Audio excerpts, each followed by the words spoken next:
Head phones పెట్టుకుని వినండి. ఇది నిజంగా జరిగిన సంఘటన.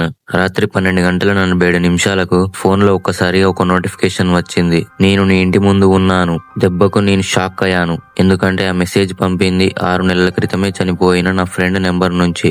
భయంతో కాల్ చేయగానే ఫోన్ రింగ్ అవ్వలేదు. కానీ ఒక్కసారిగా నా ఇంటి కాలింగ్ బెల్ మోగింది. నెమ్మదిగా తలుపు తెరిచి చూశాను. అక్కడ ఎవరూ లేరు. కానీ నేలపై మాత్రం తాజా మట్టి ముద్రలు రక్తంతో తడిసినట్టు కనిపించాయి. అవి నేరుగా నా బెడ్రూమ్ వైపు వెళ్ళాయి. బెడ్రూమ్ తలుపు దగ్గర నా ఫోన్ మళ్ళీ వైబ్రేట్ అయ్యింది. నువ్వు నన్ను గుర్తుపెట్టుకోలేదు కదా అని నా వెనుక నుంచి చిన్నగా చెవిలో నెమ్మదిగా ఒక గొంతు. ఇప్పుడు గుర్తుకొచ్చానా? నేను స్పృహ కోల్పోయాను.